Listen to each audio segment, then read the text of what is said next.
Swayam Prabha. Digital India. Educated India.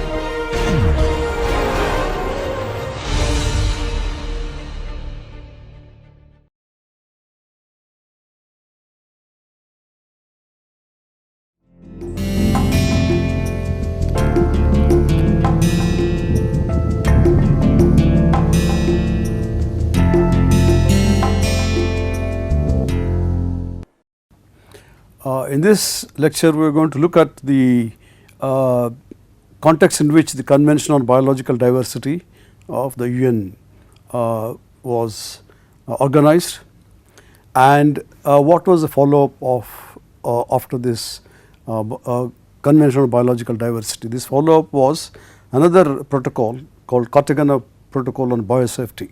Let us see the context in which the need for CBD was felt. One, advances in modern biology and biotechnology which had potential to transform agriculture, industry and healthcare were being made in modern biology. Then the question was how to access bioresources for research and development so that these research can be applied in concrete contexts like agriculture, industry and healthcare. How does one treat bioresources distributed in different countries, and how to gain access to these bioresources, how to gain access to bioresources in one's own country and in other countries. How does one prevent unauthorized access to bioresources? These questions made the UN to organize the Convention on Biological Diversity in 1993. Before that, there were issues of biopiracy. Some companies used to access bioresources from developing countries, and these resources were used to make products by using modern biological techniques like genetic engineering, and these products were brought into market. See, the CBD document has 42 articles and sub-articles within each of these articles. In addition, there are 17 articles in the annexure that dealt with arbitration mechanisms in addressing disputes between parties. Parties here should be understood as countries or member states, or some groups within these member states, or some companies within the member states. We will look at some of the articles that deal with bioresources and society interface, because this is extremely important. The other procedural articles we are not going to look at, but look at the articles which are really have an interface with society. Article 1 of the Convention on Biological Diversity document sets out the objectives. The objectives of the convention are as follows. One of the objectives is to conservation of biological diversity, the sustainable use of its components, and the fair and equitable sharing of the benefits arising out of the utilization of genetic resources, including by appropriate access to genetic resources and by appropriate transfer of relevant technologies, taking into account all rights over those resources and technologies, and by appropriate funding. So basically this is about accessing genetic material from across the world, from in different countries. How does one access these genetic material for research and development? So if you read this important crucial component objective is, the very first objective is the fair and equitable sharing of the benefits arising out of the utilization of genetic resources. This is an extremely important question in relation to the society and various social groups in a given society. Article 3 recognizes that member states have the sovereign right to exploit their own resources pursuant to their own environmental policies, and the responsibility to ensure that activities within their jurisdiction or control do not cause damage to environment of other states or of areas beyond the limits of national jurisdiction. What it means is, the convention recognizes that the genetic resources, genetic materials, genetic resources available in a country, given country, or the property of these countries in the sense that the countries exercise sovereign right to exploit their resources, and this exploitation should not really this utilization should not cause damage to environment in other states or other countries which are beyond the limits of one's own country. So, the most important article in this Convention on Biological Diversity is Article 8.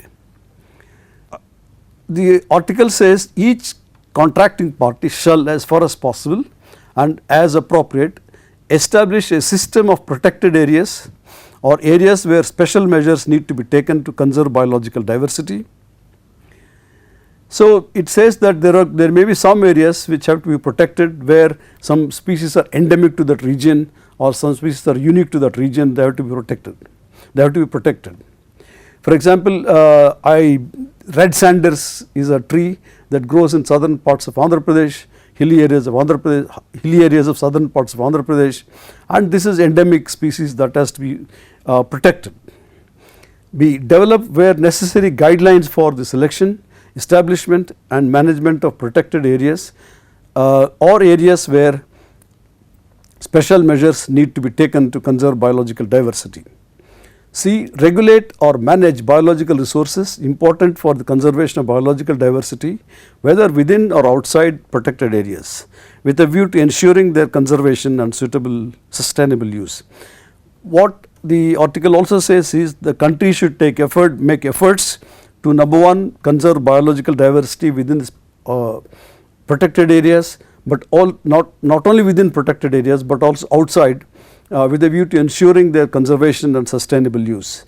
So, they have to be conserved and they have to be used in a sustainable manner.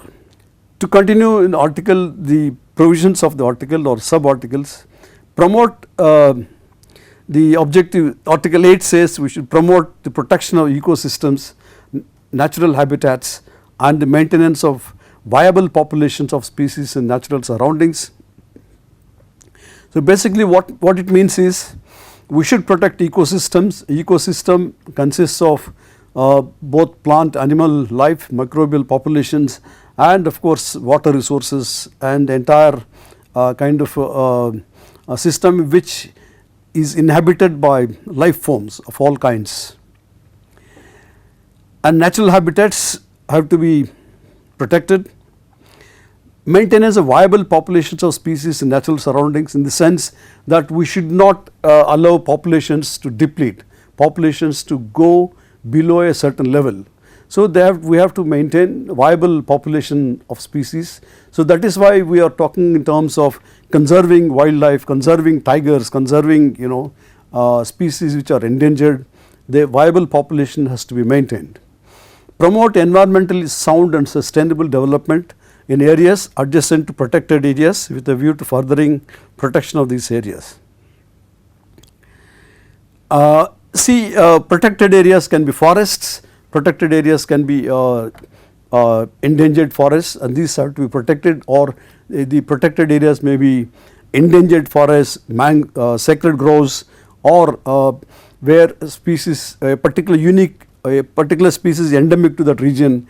These are protected areas which have to be really conserved, and so there must be an environmentally sound sustainable development in these areas adjacent to protected areas.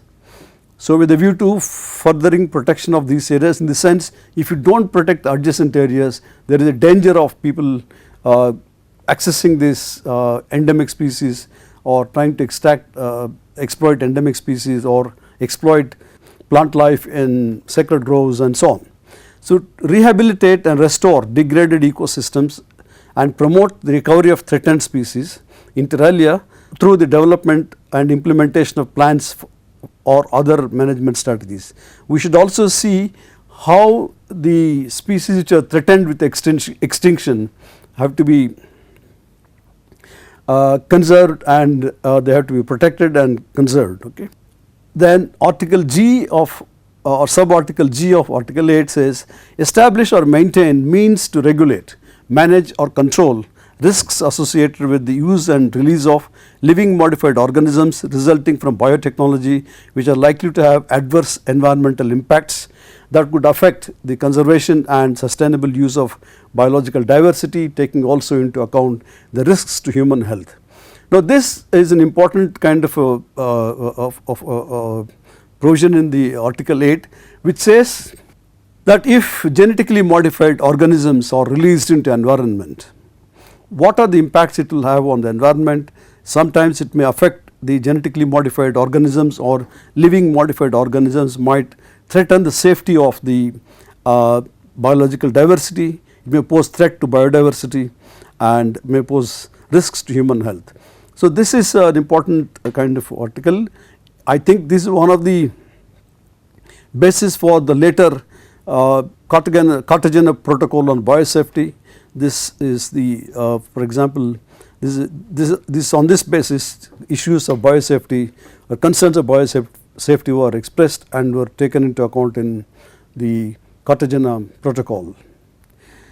Article H says prevent introduction of, control or eradicate those alien species which threaten ecosystems, habitats or species.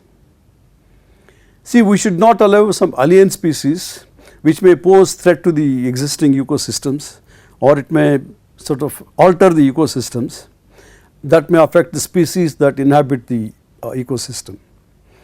Endeavour to provide the conditions needed for compatibility between present uses and conservation of biological diversity and sustainable use of its components. So, what is being said here is all governments, all states, all countries should make efforts to see that there is some kind of compatibility between the pattern of current use of biodiversity and sustainable use of biodiversity, keeping in view the needs of future generation. This is an extremely important article, sub-article of Article 8, which says subject to national legislation, respect, preserve and maintain knowledge, innovations and practices of indigenous and local communities, embodying traditional lifestyles relevant for the conservation and sustainable use of biological diversity, and promote their wider application with the approval and involvement of holders of such knowledge. Innovations and practices, and encourage the equitable sharing of the benefits arising from the utilization of such knowledge, innovations and practices. So, this is the most important point in the convention of biological diversity, which in relation to the society and social groups, which conserved a lot of species in situ, crop plants, fruit plants and certain kinds of animal populations. These are conserved by these social groups, and if somebody were to access genetic material of these plants, horticulture plants and animal species that have been conserved by the social groups, then how does one share the benefits arising from the utilization of these genetic resources which have been conserved by people, and the communities accumulated knowledge over centuries to produce certain things out of these species in their surroundings, and also use this species for certain purposes. And how does one really access this traditional knowledge? It is called traditional knowledge. It is basically how can one make use of or access the kind of bioresources or genetic resources which were conserved by communities by using the knowledge over centuries. If such genetic resources are accessed for research and development, the share of what will be benefits that will accrue to the communities that conserve these species. This is a big question, and if the communities give access to these genetic resources, what benefits are they going to get by doing so? This is a question. So, this question is being discussed, debated in subsequent meetings of the COP, that is called Conference of Parties, and we will see what the result of this is. Develop or maintain necessary legislation and or other regulatory provisions for the protection of threatened species and populations. So, we should really see how we are going to, there must be some kind of a rules, some kind of a legislation, a law to protect threatened species and populations.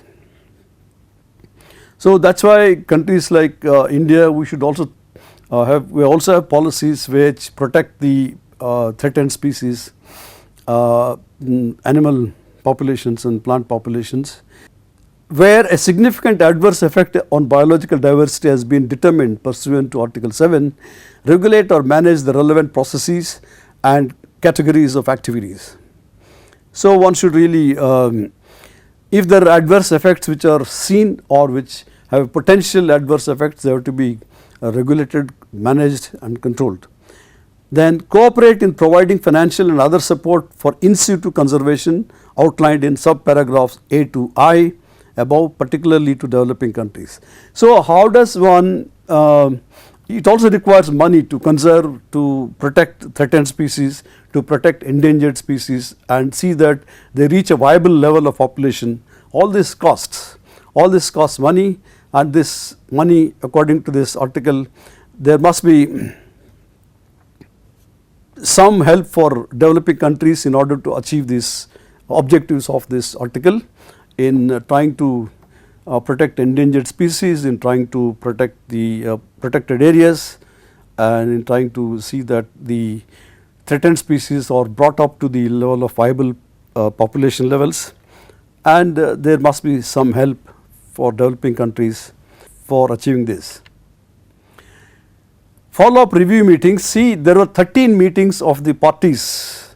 It is called Conference of Parties, COP, or member states, in arriving at the processes of operationalization and implementation of the provisions of the articles of the CBD. While provisions of the articles have begun to be implemented, still consensus remains to be achieved on the provisions of articles that deal with access and benefit sharing. So it's an intractable problem. Discussions are going on. Of course, there are some tentative suggestions, but these have to be really agreed to by member nations, member states, and both in terms of bilateral agreements, both multilateral agreements and so on. So as a follow-up of this Convention on Biological Diversity, there was a need felt to organize, to develop a protocol on biosafety. The Cartagena Protocol was a follow-up of the CBD, and the Cartagena Protocol deals with issues related to biosafety in the context of the development, transportation and use of living modified organisms, or LMOs, or genetically modified organisms. So all the debate, all the provisions, all the Cartagena Protocol is basically to deal with genetically modified organisms and their development, transportation and use. Cartagena Protocol defines LMO, or living modified organisms, as follows.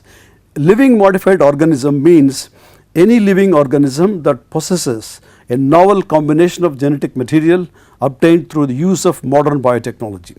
So basically, a living modified organism is a genetically engineered organism where genes from another organism was put into this organism to make it a genetically modified organism.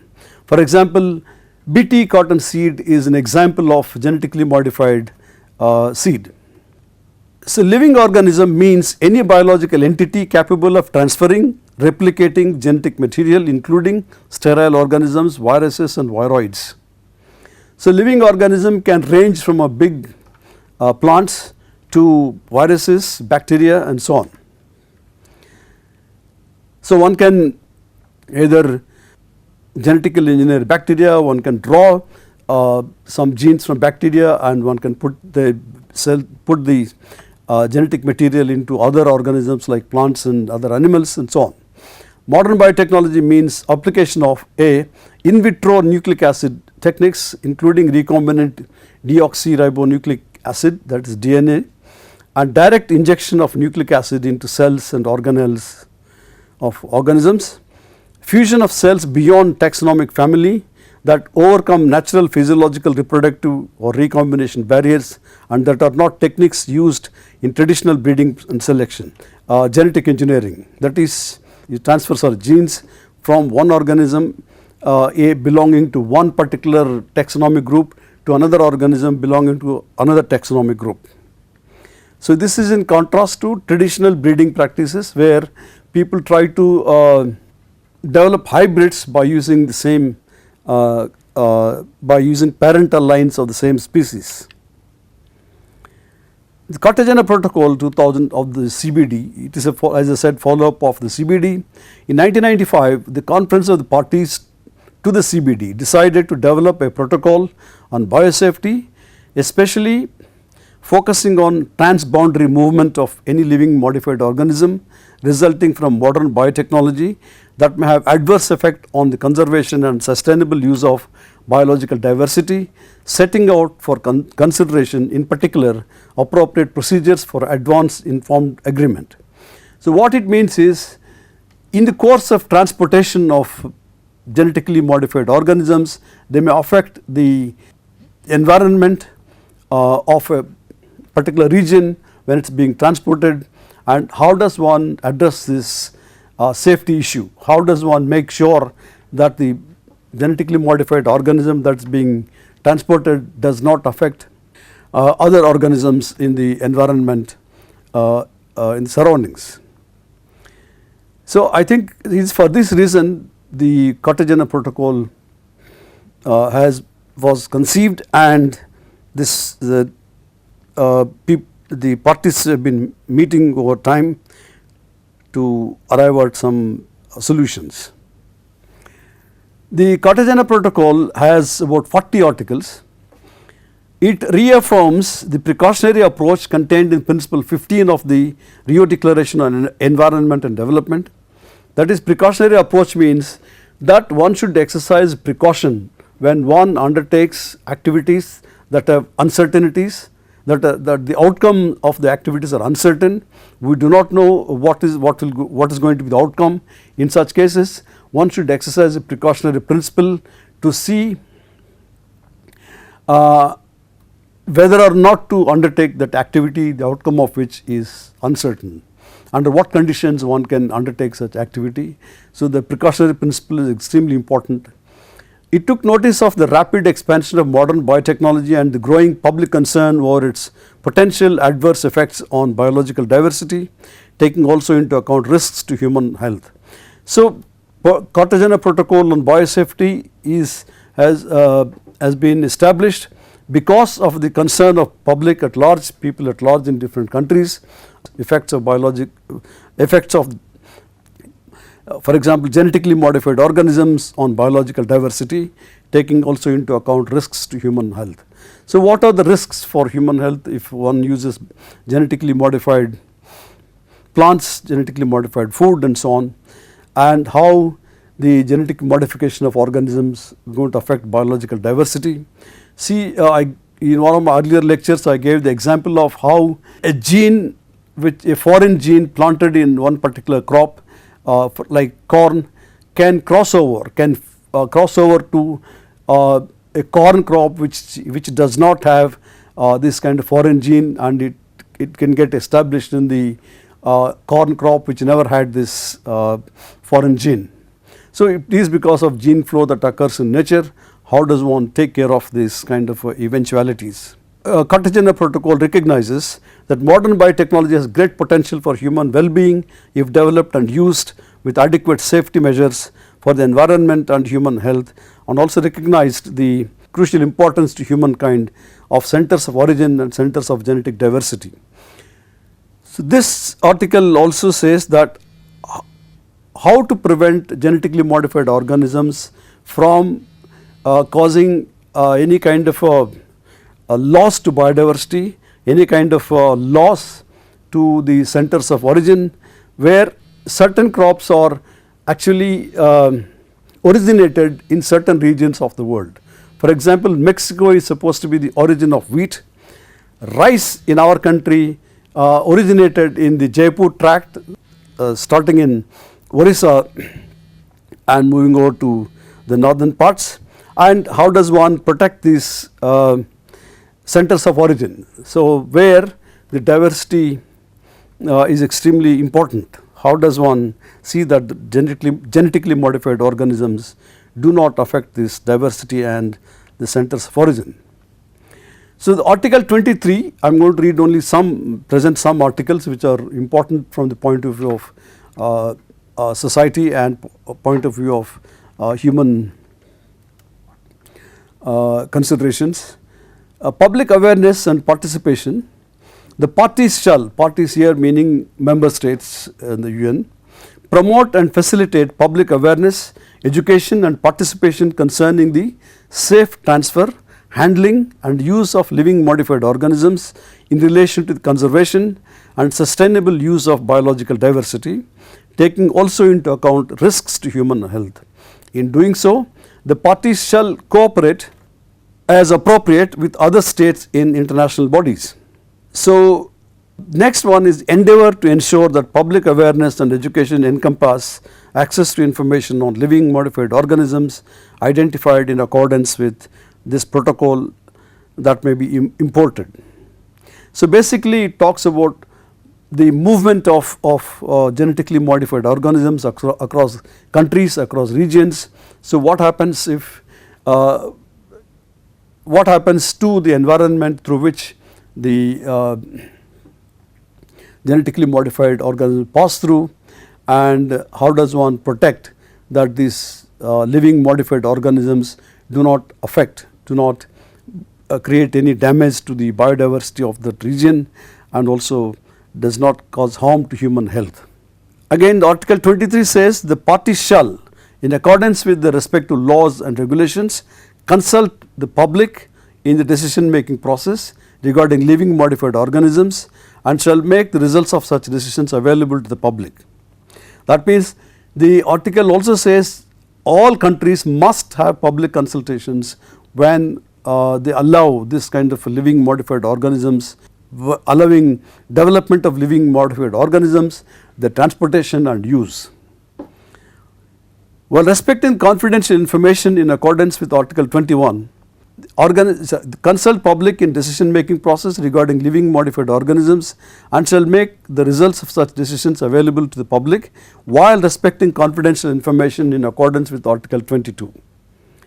That means certain things can be certain confidentiality can be maintained, but certain other kinds of information can be shared with public. And this is the important thing. Confidentiality means that is related to IPRs. Each party shall endeavour to inform its public about the means of public access to biosafety clearinghouse.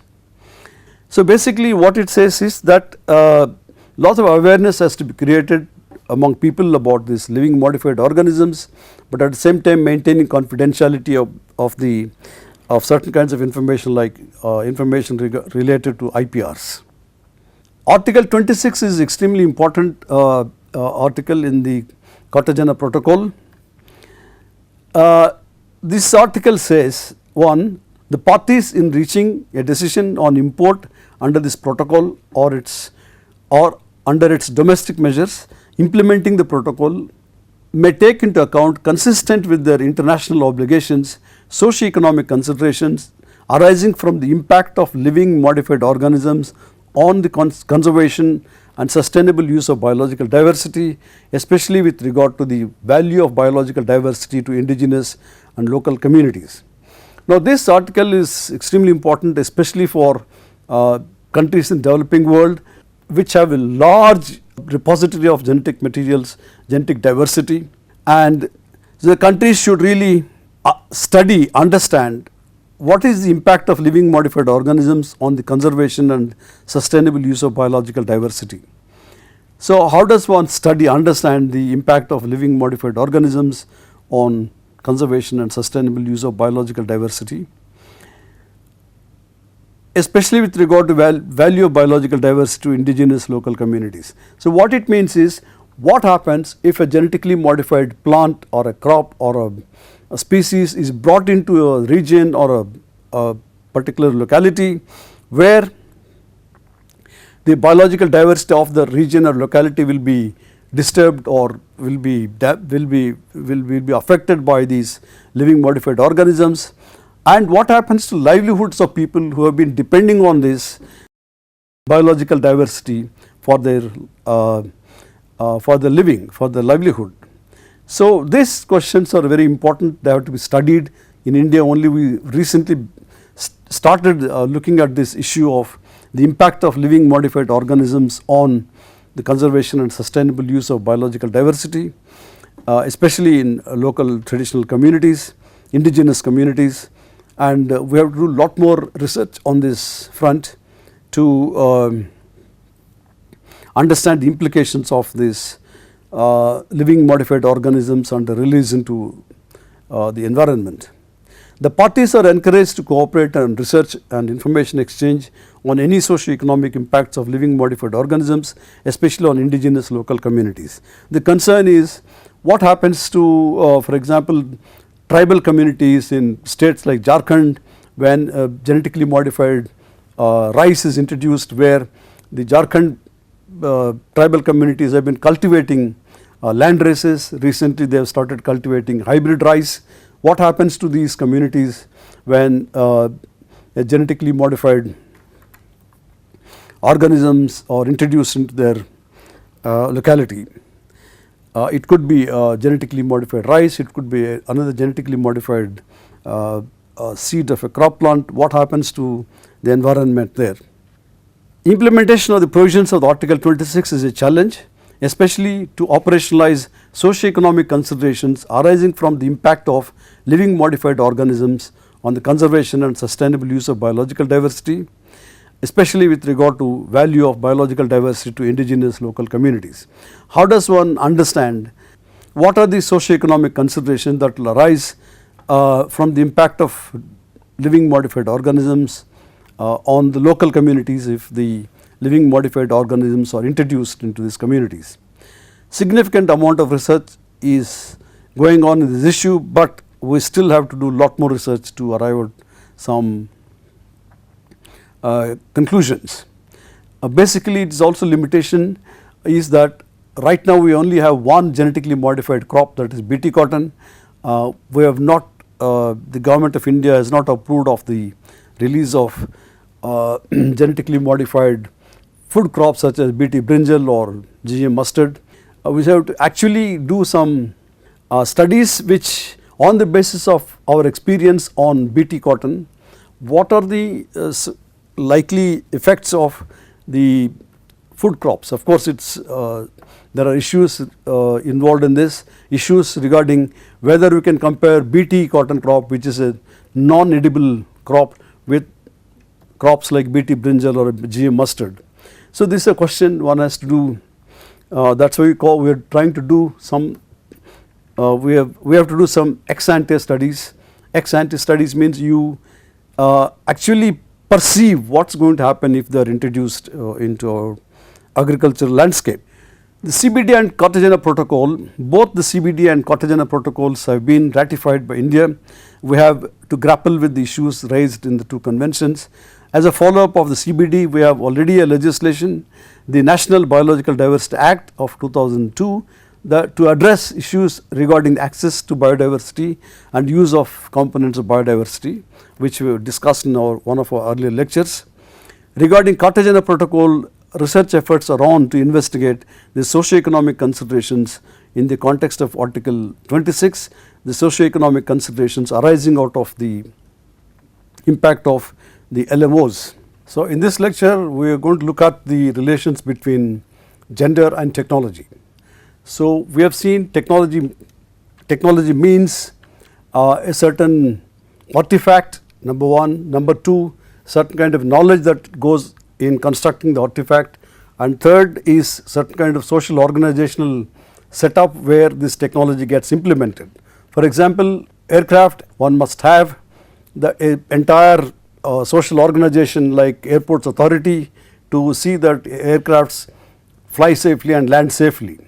And aircrafts are also, one has to look at the design of the aircraft, whether this aircraft really or aircraft is gender neutral or not, in the sense whether it excludes women from piloting these aircrafts.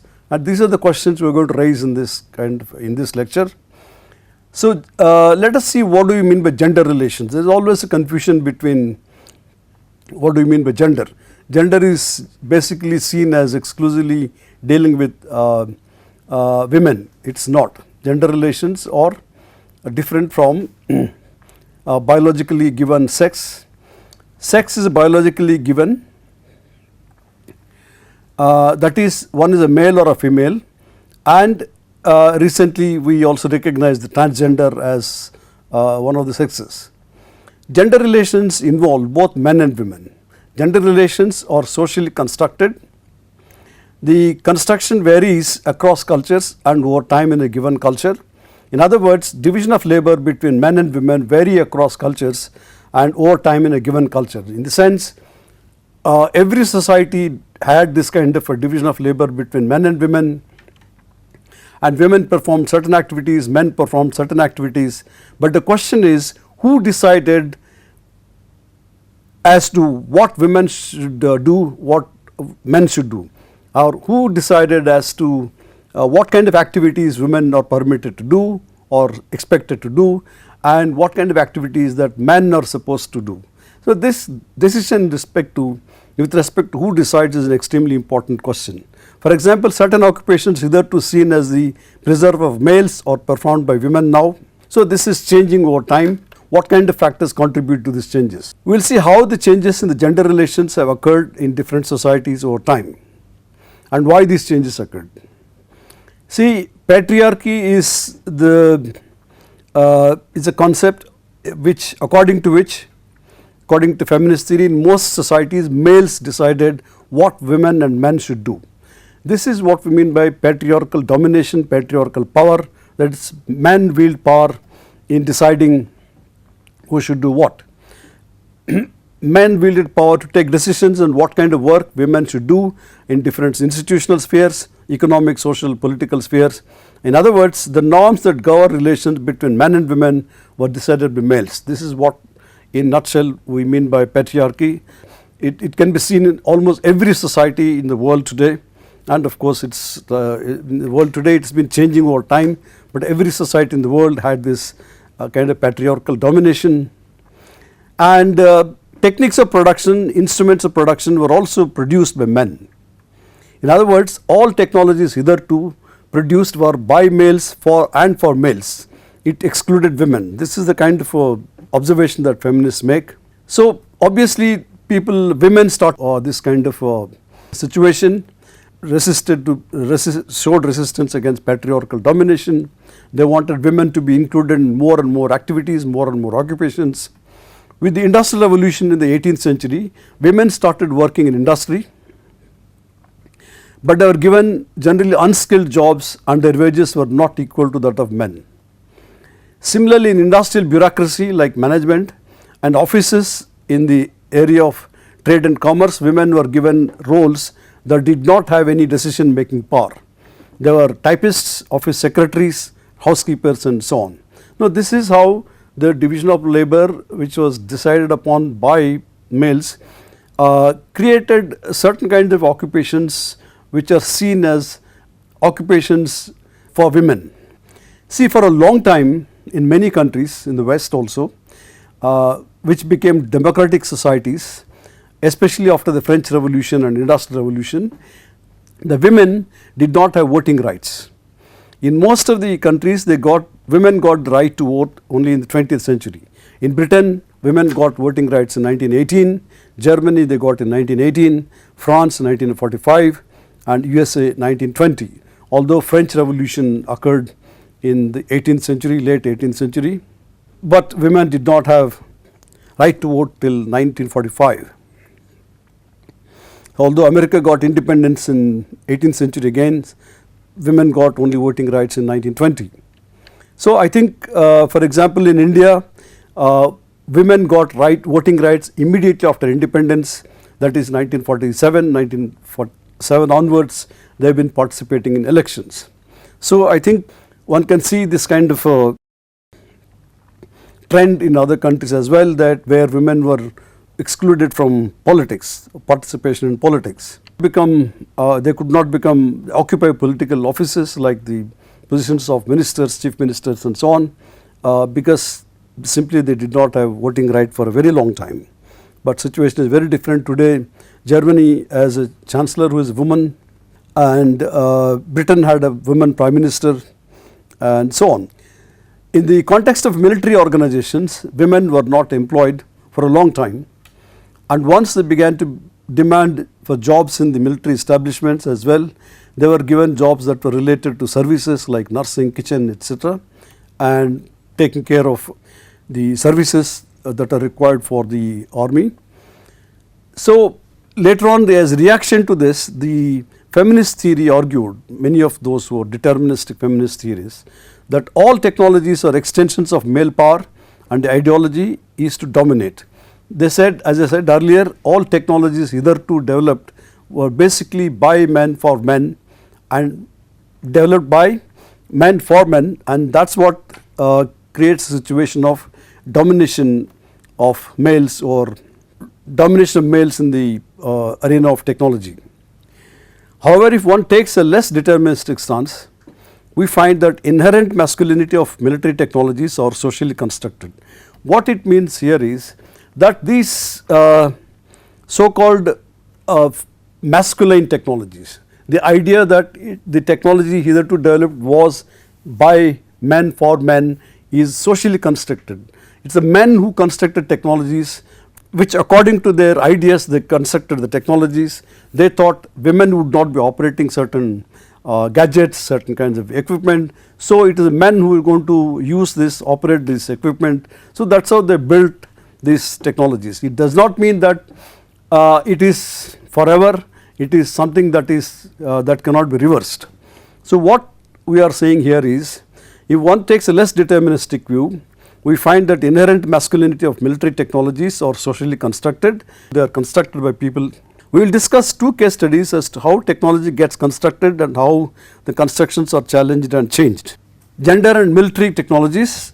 Weber, Rachel Weber, 1999. It's a 1999 article titled "Manufacturing Gender in Military Cockpit Design" shows how the gender is constructed in the military context. The example is how the Pentagon, that is US military officials and engineers, built a bias against women's bodies in designing the all activities and also designing the aircraft. She argues that instead of asking questions like why women's upward mobility in their professional career is limited, is it because they cannot fly certain aircraft? Instead of asking these questions, Weber suggests that the relevant questions are about technology itself, the design of technology itself. How are cockpits designed to accommodate women's bodies? When is a particular flight deck is gender neutral? And when is a male bias embodied in the design, in the engineering specifications? How can biased technologies be altered to become more women friendly or gender neutral?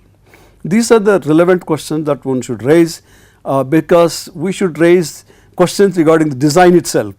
In one of my earlier lectures I said design incorporates certain kind of ideology of technology developers, certain kinds of values of technology developers according to which they design these technologies, and the question is how these designs were made and whose interests these designs represent, how to alter these designs. That is the question we should raise.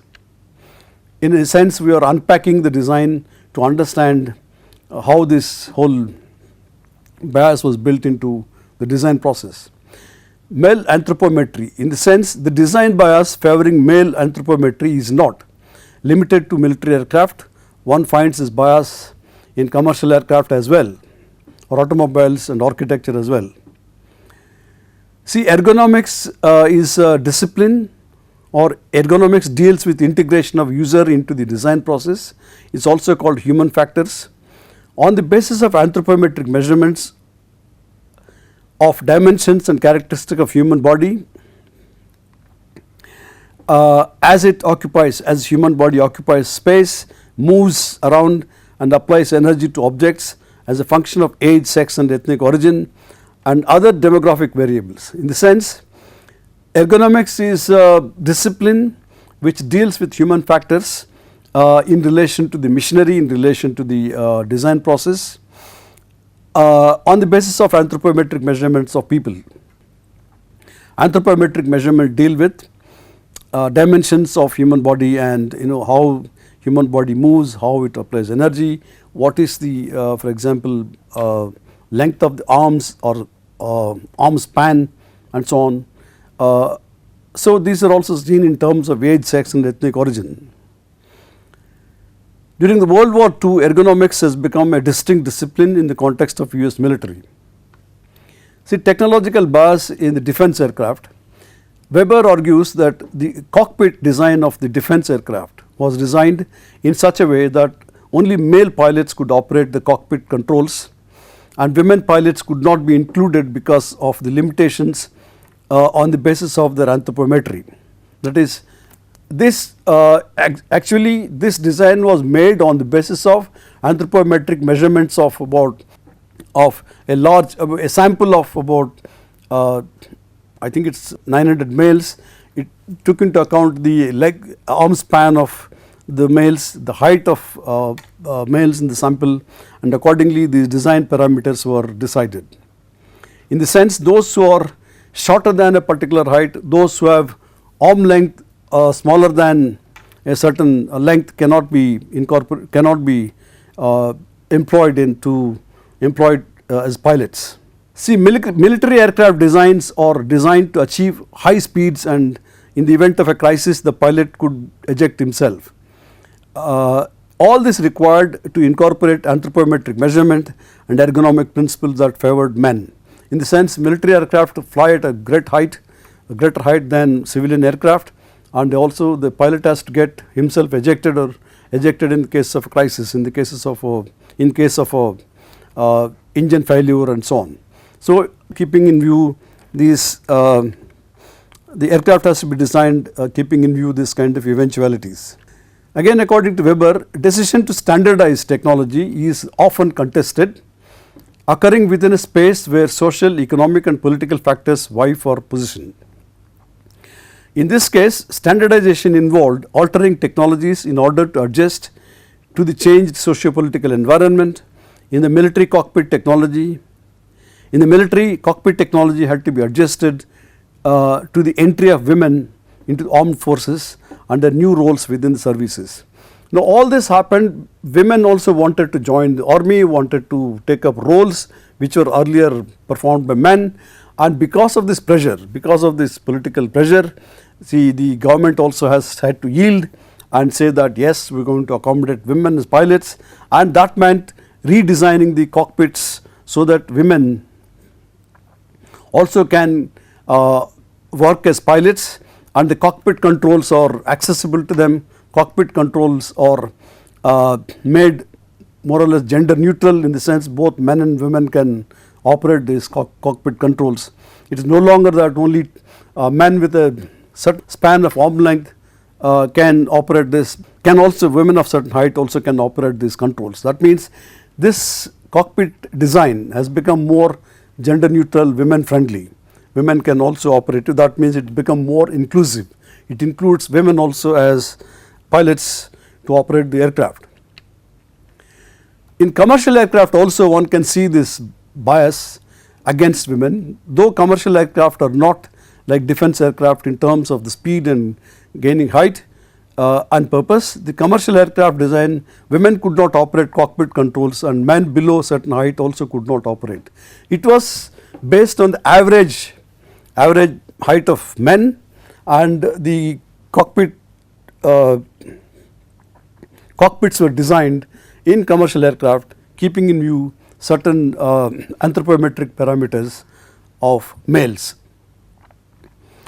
This has called for a change in the design of the cockpit to enable women pilots to reach out to control panels and operate the controls. It means the whole cockpit design had to be changed. That is why today we have women pilots who operate commercial aircraft, we have women fighter pilots who operate military aircraft.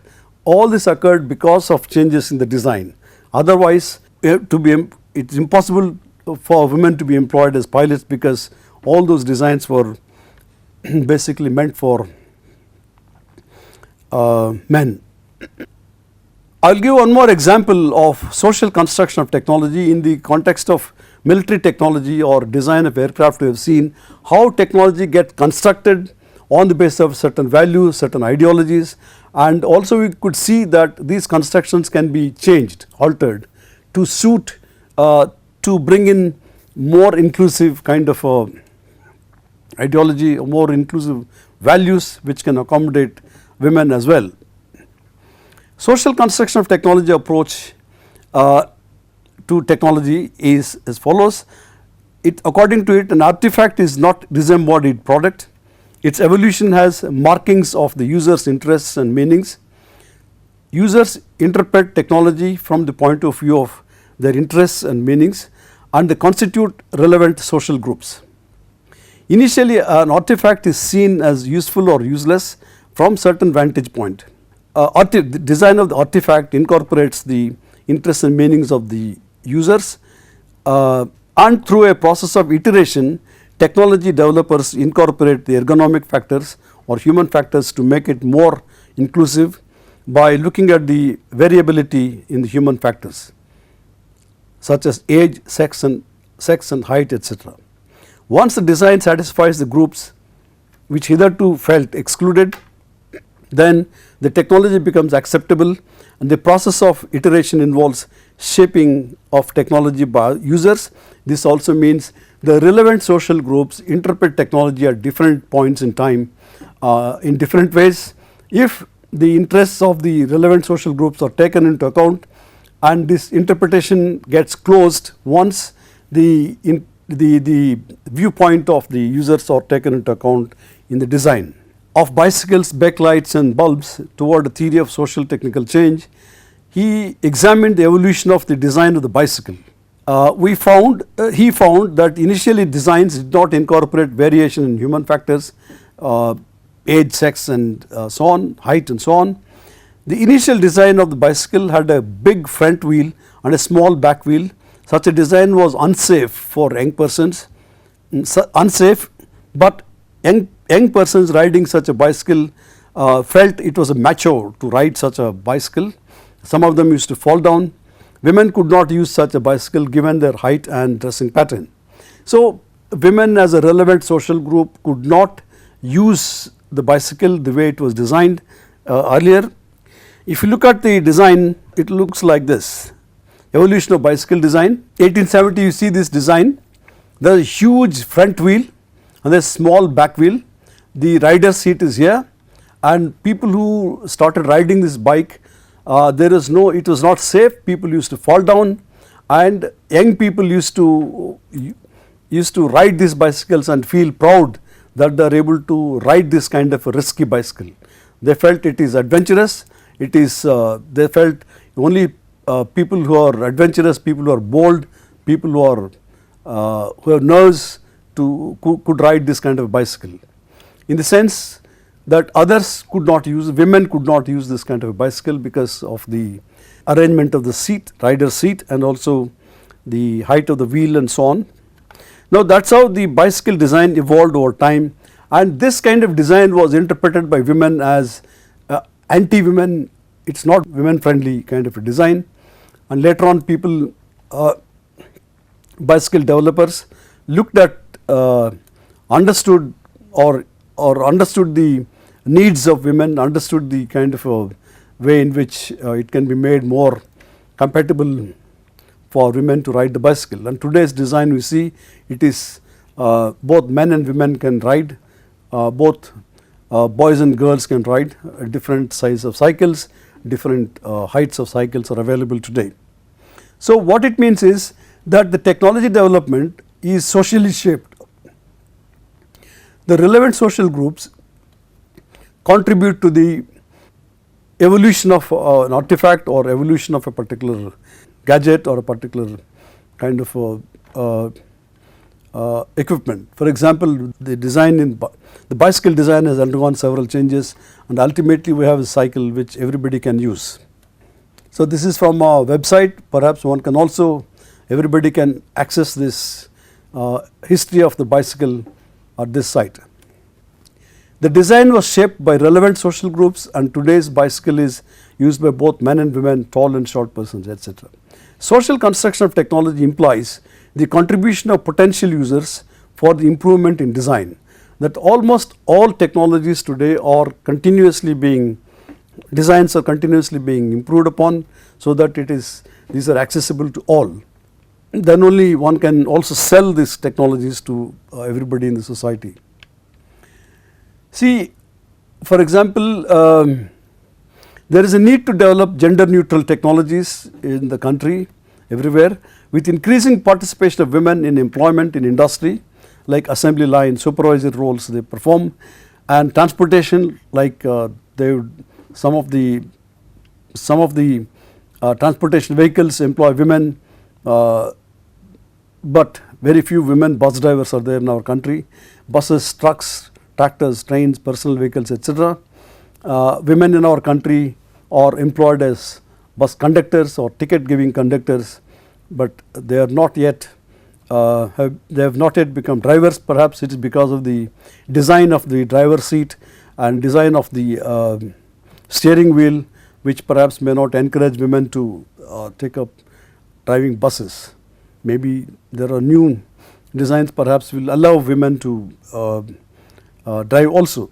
So I think in other countries women drivers are there. In other countries heavy trucks are driven by women for long distances, and of course these designs have been accommodating women also. As before I do this, let me also say that in some cases women are preferred to perform certain tasks.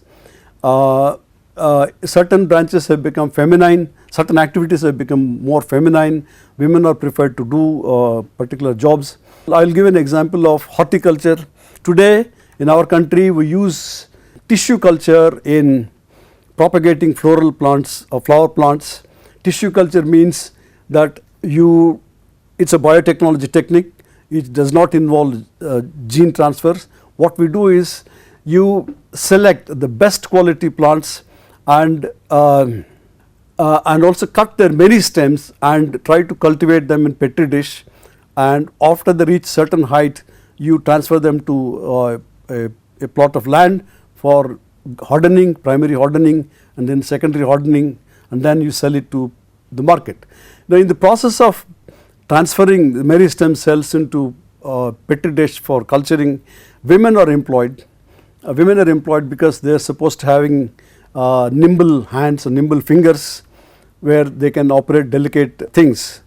But people raise questions, is it because of that or because women are docile labor, they do not resist, they do not protest, so they do things without any protest. Is that the case? There is a paper on this which one of my colleagues wrote, published in a journal, Sage Journal on Technology and Gender. Perhaps one can take a look at this.